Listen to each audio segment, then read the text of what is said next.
Let's talk about Elon Musk.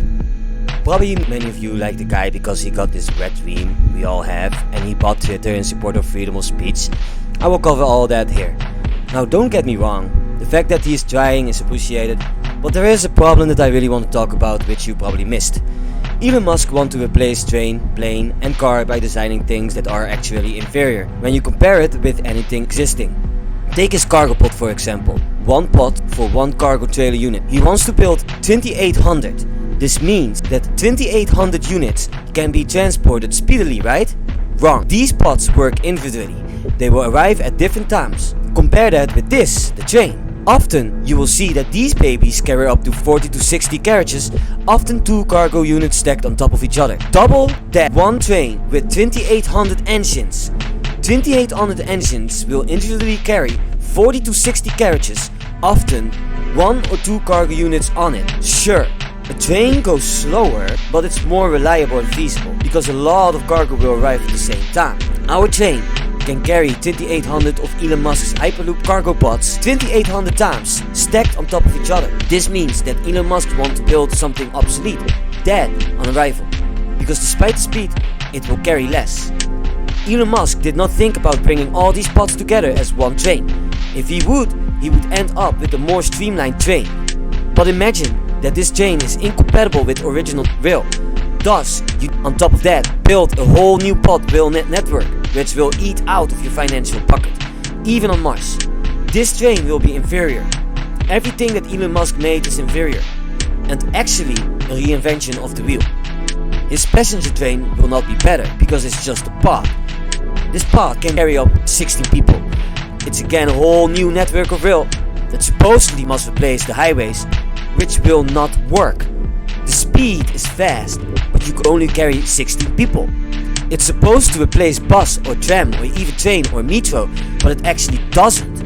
Buses, trains, metros and trams got a higher carriage capacity. Even the streetcar can carry more than Elon Musk's passenger pods. Then we have this baby, the passenger train. It can carry up to 200 people each carriage. It carries up to 5 carriages, which works better. It's more reliable and feasible. Which one is more reliable, the trains or the pods? You decide. If you say pods, think again. You don't want to lose money, you want to earn it. The pods will be expensive to make, and even the transportation itself will see money loss because you transport lesser, faster. Now let's go to his next contraption, his Mars rover and the Tesla. You are looking at a car too big to even imagine, that's what she says. And it got clear explosive proof glass, which broke, right? Right? This picture is his failure in a nutshell. A mere rock will break the glass in nanoseconds. So he made nuclear explosive proof glass, which broke. Elon Musk lost $700 billion in value. You can say it's old news, but it is actually consistent news. This news article, for example, from January 6, 2023 says that Tesla's stock lost over $700 billion in value. Elon Musk's Twitter didn't even help. Tesla shares have dropped over the past years, partly because investors worry that CEO Elon Musk is too distracted with his takeover of Twitter. While I rant about it, Elon Musk is losing money by the millions.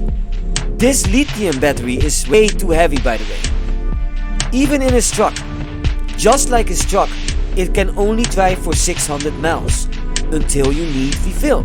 This is a problem, especially when you realize that a combustion vehicle, a CV, can drive up to 2000 miles before you got to fill your fuel tank. It here says, the more it sells, the more it loses. Tesla reports its worst loss ever.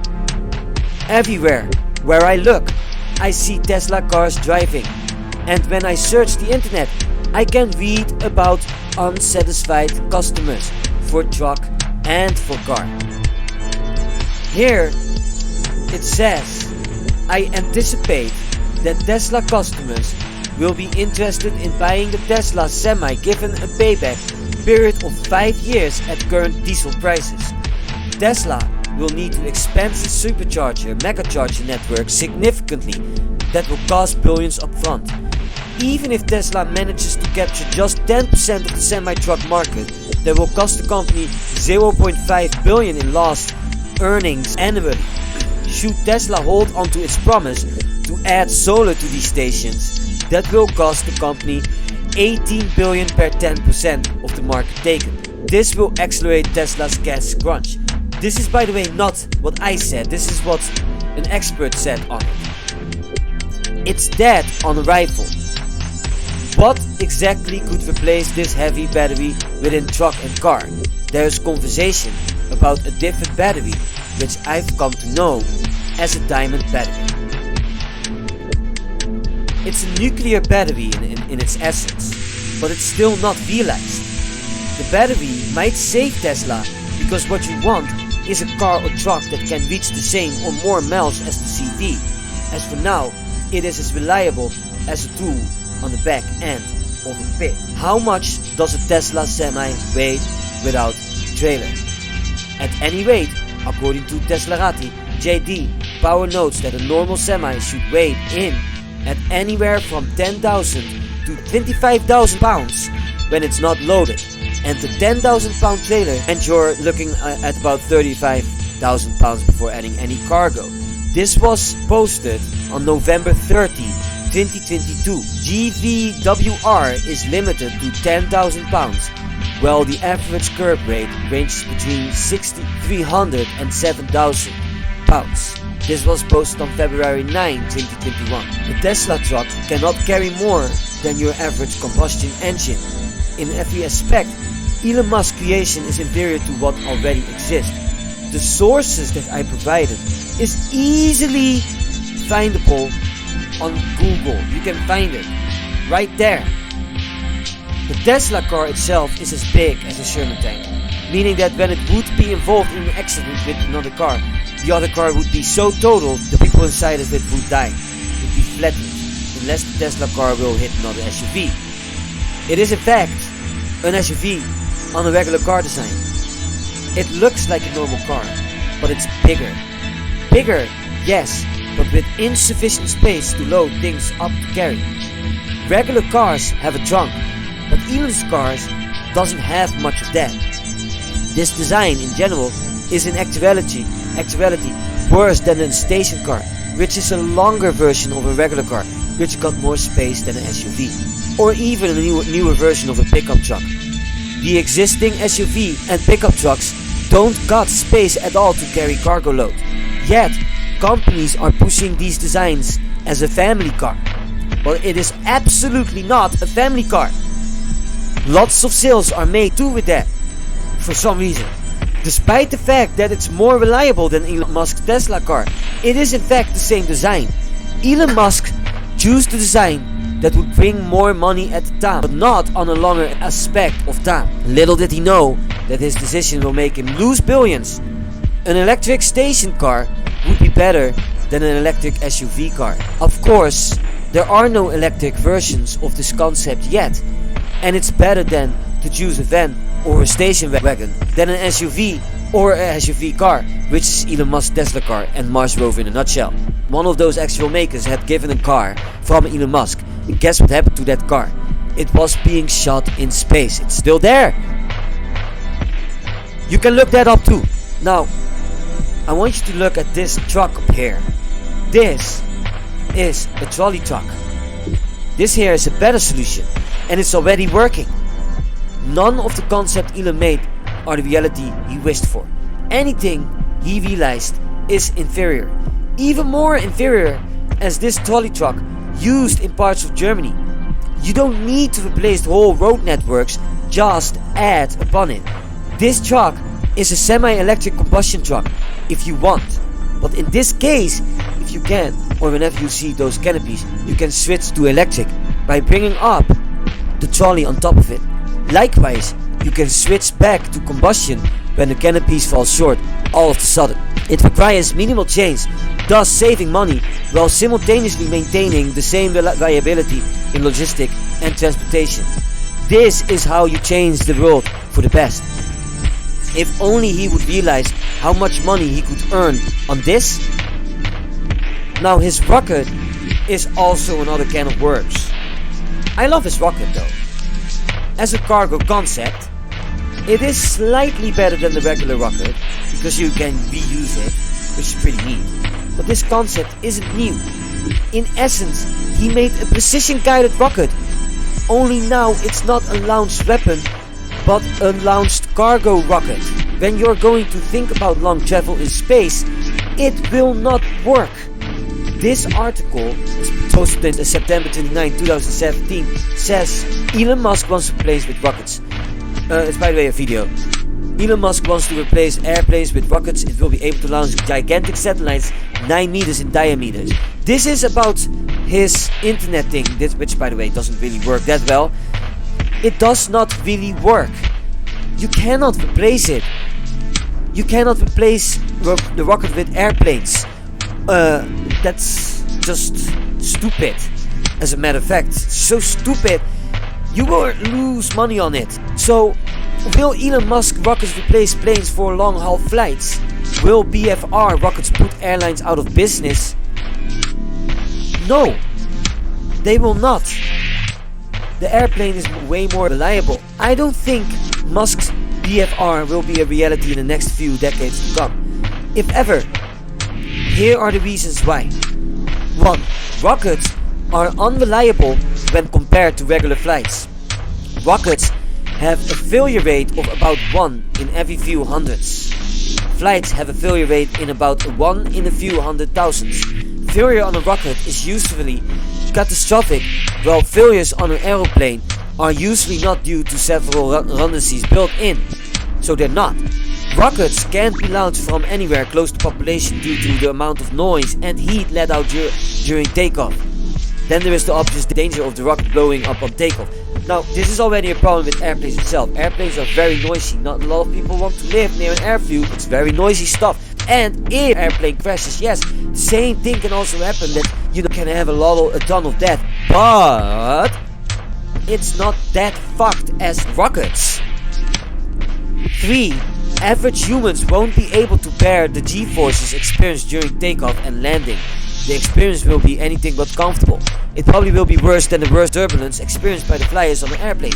This is also why all those astronauts are actually really trained for that. Going into that centrifuge, for example. Even pilots, fighter jets pilots have to go through that, to see if they can actually take it. Because you don't want to just lose your conscience while you're actually doing your job. 4. Rockets take a long time to refuel as compared to regular jetliner. A refueled rocket is like a bomb ready to go off. Hence, rockets can't be refueled till exactly before takeoff. Hence, launching rockets in quick succession is a hard thing to achieve unless there are well-separated launch pads for individual rockets. 5. Rocket launches in the USA probably won't be appreciated by international community, as an ICBM might be disguised as a passenger rocket. These are actually valid points. Here are more valid points. This article, for example, posted on September 28, 2017 by Sean O'Kane, talks about how Elon Musk proposes a city-to-city travel by rocket right here on Earth, anywhere on Earth, in under an hour. That's what Musk says. Elon Musk wants to send you anywhere on Earth in under an hour. Elon Musk wants to blast you from New York to London in 29 minutes. Posted by Verge Science on Friday 29 September 2017 by Sean O'Kane. SpaceX CEO Elon Musk unveiled revised plans to travel to the moon and Mars at a space industry conference today, but he ended his talk with a pretty incredible promise: using that same interplanetary rocket system for long distance travel on Earth.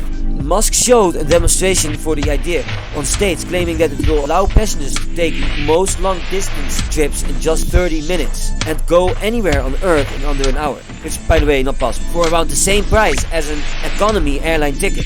Musk proposed using SpaceX's forthcoming mega rocket, named Big Fucking Rocket, or BFR for short, to lift a massive spaceship into orbit around the Earth. The ship would have then settled down, offloading landing pads near major cities. Both the new rocket and spaceship are currently theoretical, though Musk did say that he hopes to begin construction on the rocket in the next 6 to 9 months. In SpaceX videos that illustrates the idea, passengers take a large boat from a dock in New York City to a floating launch pad out in the water. There they board the same rocket. Then Musk wants to use to send humans to Mars by 2024. But instead of heading off to another planet once they leave the Earth atmosphere, the ship separates and breaks off towards another city, Shanghai. So he wants to put people on Mars by 2024 while also simultaneously achieving complete commercial flying, with rockets towards places such as from New York to Shanghai, which is not gonna work. And why Shanghai, by the way? Just 35 minutes and some 7,000 miles later, the ship re-enters the atmosphere and touches down another floating pad, much like the way SpaceX lands in its Falcon 9 rockets at sea. Other routes proposed in the video include Hong Kong to Singapore in 22 minutes, London to Dubai or New York in 29 minutes, and Los Angeles to Toronto in 24 minutes. It's not feasible and highly expensive. You might as well bring the Concorde back, which is a way better idea. And despite the cost of it, it's still cheaper. It just needs slight redesign. Since it crashed last time, it flew. We can anticipate on that. But turning rockets into aeroplanes is obviously a very foolish idea that will bring you in the gutter quickly, then you can blink your beautiful blue jet eyes. And when we speak about space travel, his rocket isn't going to work either. Estimated 11 to 14 months the travel will last on the way to Mars. The people in the ISS are dealing with zero gravity, and as a result they suffer side effects that weaken their bodies.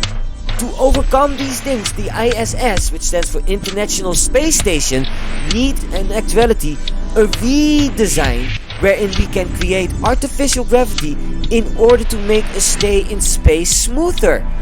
Being completely cut off from human interaction and Earth itself for 14 months straight will certainly end up with dead people. You have no way.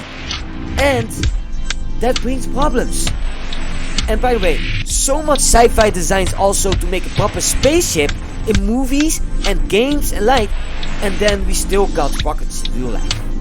Man, it would be better if you would use the rocket as part of a spaceship rather, but nope, the rich brains are so disconnected with sci-fi. They're not creative and highly insufficient.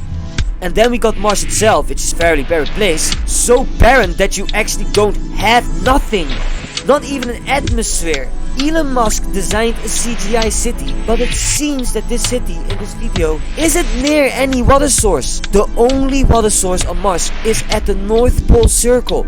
It's completely covered in ice. This ice certainly gives us the ability to somewhat thrive on Mars, and also simultaneously gives us scientific research job. We can study the ice on anything bacteria, which will indicate that life on planet Mars is the case, although frozen in ice and time. But there are numerous other problems with living on planet Mars. The lack of atmosphere makes breathing a challenge, like I said before. If we talk about the spacesuits, by the way, Elon Musk suits look quite slick, right? But it's never really tested out as a reliable means of a spacesuit. The newer versions of NASA and ESA and other space organizations, despite its limitations in movement, which is in the suit design, it's safer and still more reliable than Elon Musk's suit. Thus, the question if these suits will keep you safe on any desolate planet is unanswered. The best way to reach Mars safely is to perhaps terraform Mars, but we don't have this technology. Elon Musk wants to be there too quick.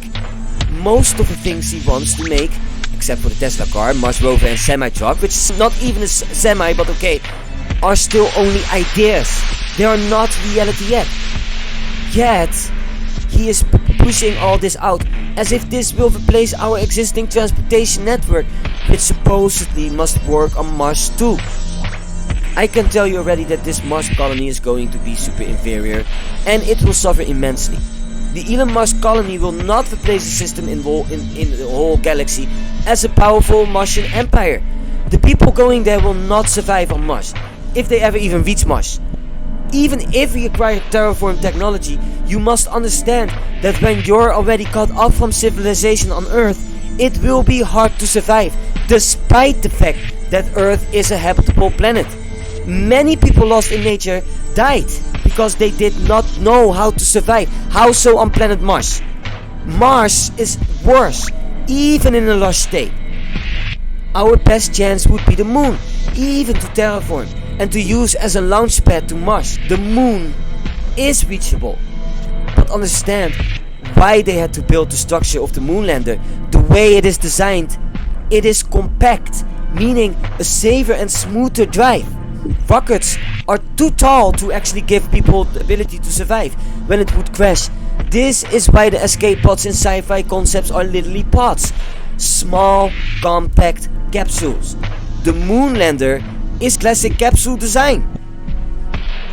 And it bothers me severely that Elon Musk is turning everything around by using pods where you need cylinders and using cylinders where you need pods.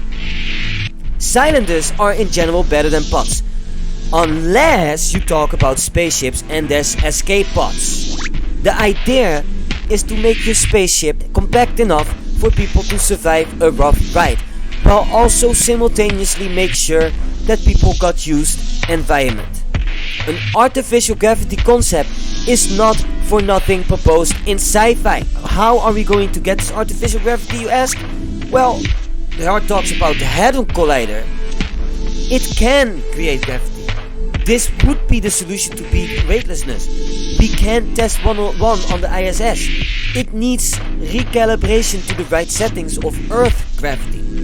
Now I know they're now using it to see what happened during the Big Bang, or even opening portals. They're trying to find the Higgs boson. But that's the thing. We're dealing with greedy, evil scientists that purposely don't choose to grant humanity a leap into a more advanced society. Instead, they want us all dumb and decadent in want of all things. So, this will all take time, of course. Although we do have 2 Hadron Colliders, one in America and one in Europe, we don't use it the right way. The one in Europe, by the way, is the biggest. It's in Switzerland. The world got. It should be part of a spaceship, but we don't use it that way. So, of course, we will overcome in time the challenges of the moon or even Mars, of course. But if we think this through, only then. Otherwise, we will not actually make it. But Elon Musk is not the one doing it. His plan to go to Mars is not ideal for us. It's for himself and all he trusts. In essence, he wants off this planet. Most want to go under Earth, in bunkers, to escape destruction. Anyone supporting Elon Musk, to me, is an Elon Musketeer. You're blind. You don't look at the numbers, the signs. If you would, you will understand the sheer stupidity of Elon Musk's idea. If not, I hope this rant will somewhat open your eyes. Musk, by the way, also bought Twitter for $44 billion. And it hasn't even helped the Tesla stock or Musk personal wealth either.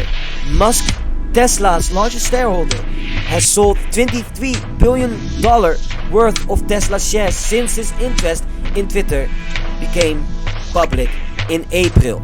This was posted on January 3, 2023, that Musk purchased Twitter for $44 billion. Twitter's revenue has plummeted amid an exodus of top advertisers in the months following Elon Musk's takeover, according to news reports, compounding concerns over the company's future as Musk implements his controversial vision for content moderation and drastically overhauls the social platform. I personally call him New Money Man, and with good reasons. In short, old money represents general wealth, money that has been passed on from generation to generation in the form of cash, investments, and property. New money refers to self-made millionaires and billionaires, those who earned their money or locked into it like in the lottery. Jack, it's just using your common sense. Chat.